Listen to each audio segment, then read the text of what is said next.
This video is brought to you by my supporters on Patreon. Hey guys, salut, welcome back to the Croissant series. This episode is all about making a version 2 of the dough sheeter, as known as the croissant dough flattening machine. Now, my machine behind me is in pieces, happens to the best of us. Just because I wanted to address the wobbly / not centered roller situations. Let me show you what I mean. So initially my axes were inserted like so using this, and now this is the new system that I'm using. The axes are definitely more parallel and better centered. I mean, that's what I thought initially, and then I checked. It still is a bit wobbly. Oh, merde! But it's better. The traction still has improved a lot, and that's gonna be super useful for the next step. Let me just put my machine back together and I'll tell you more about this.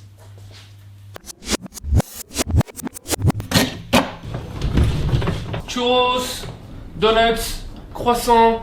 Okay, so first of all, I want to connect the bottom roller with the tray. I have a very simple solution. I just hope it's gonna work. I'm gonna use a string to do that. You see, as the bottom roller is spinning, it's also gonna be winding up a super strong string that will be attached right there. And theoretically, if I were to replicate the same system but reversed on the other side, I should have a pretty strong connection between this tray and this axis. The bond is gonna be strong.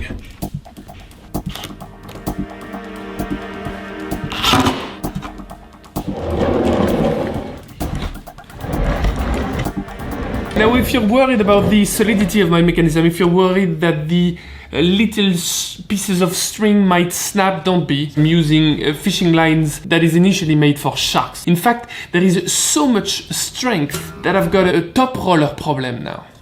Let's just imagine for a second that this is our piece of croissant dough. So as this piece of dough is approaching the rollers, instead of being crushed in, it's being pushed away from the roller. That problem at the moment is related to the fact that the top roller is just spinning freely. It shouldn't spin freely. In fact, it should be driven by the bottom roller. They should be connected and spin at the exact same speed.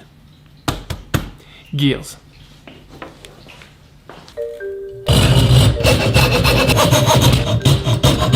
So basically, I printed a gear pattern that I think is right for my machine. I glued it on a piece of plywood, and now I'm just trying to cut out the teeth. The main problem is probably related to the consistency in between those teeth. Like if you take a look at this one, definitely squared, curve. This one is just like a surfing wave, a swell. It's never gonna work. Gears have a very specific way of meshing with one another, so I guess I need to find a better solution than just this.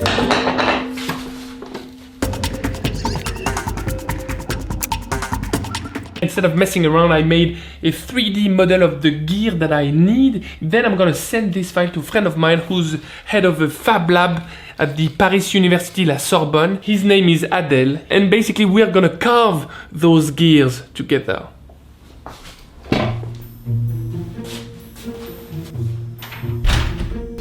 Hey! Ouais. Ça va? Oh, déjà c'est très grand. Oh yes, laser machine. Another one. I need one of these. I need this. So you're gonna print them in what, like plywood? So we have like plywood there. Just have to cut it now. Okay, let's cut it. Ouais.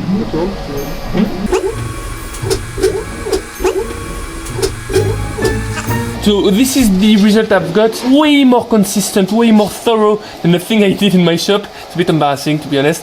But luckily for me, this should work. Merci Adèle, so much. Anytime. Salut! Right, so I've got 2 gears to connect the main rollers plus 1 gear to perform a gear reduction. Let's install all this on the machine.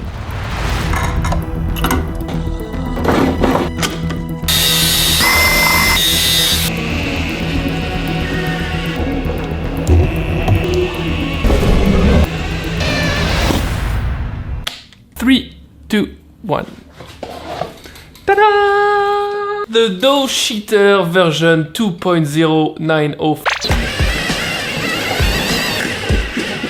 It's hard to believe that this is my job. This is actually my job. Why? With my power drill, I'm driving a smaller gear that meshes up with a bigger gear, the one from the bottom roller. It's directly connected to the one from the top roller, so those are spinning in opposite direction but synchronously. So I made myself two little blocks, one here and one on this side, just to prevent the machine from going like bonkers. I'm gonna clean the whole thing up and then give it a proper test using croissant dough. 20 millimeters, 14 millimeters, 10 millimeters. So easy. 6 millimeters in thickness, which is the end thickness you want for this basic dough, not the laminated dough though, which needs to be at 4 millimeters. So this one is always a bit thicker. Oh, c'est mortel! It's so sick! Right, it's now time to form the dough sandwich. If you don't know what I mean, you just need to watch episode number 2.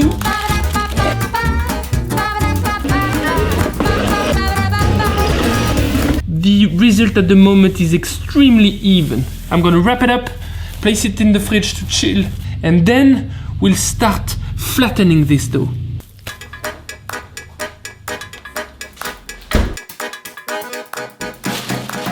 I'm starting at 14 this time, and then I'm gonna go all the way down to 6.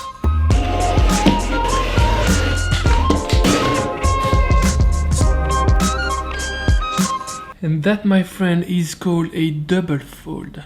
Following the technique that I've learned at Utopie Bakery, I'm gonna make a slit. This is releasing some tension and it just allows the butter to go all the way to the edge. Back at 20 millimeters. I'm super pleased with this machine so far. This time it's not about any sandwich anymore, it's just about laminating that dough. I need to bring this dough all the way down to 4 millimeters, and that's extremely complicated to do manually with a rolling pin. This machine should just outperform the human. Artificial intelligence right there.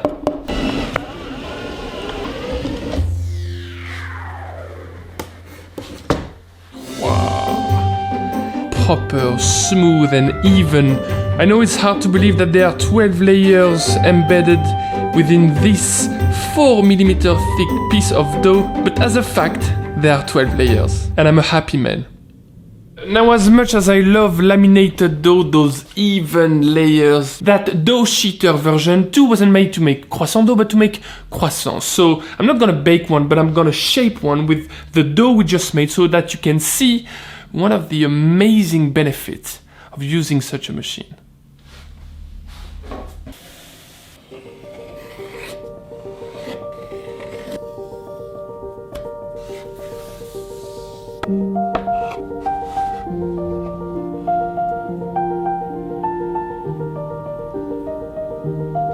Un, deux, trois, quatre, cinq, six, sept.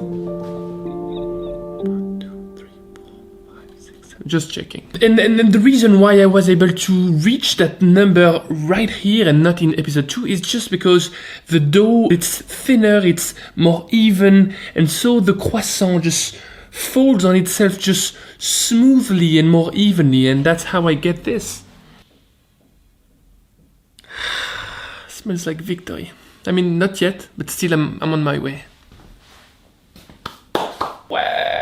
Well, I'm gonna call it myself. If you allow me, this is a resounding success. That machine works, simply works. And so my lamination problems are not problems anymore, they're just strength. I can laminate a proper croissant dough. Of course, the journey is not over yet, since I want to complete, I want to perfect the ultimate croissant. I'm not sure you hear supermarket butter when I say the ultimate croissant. Did you? No.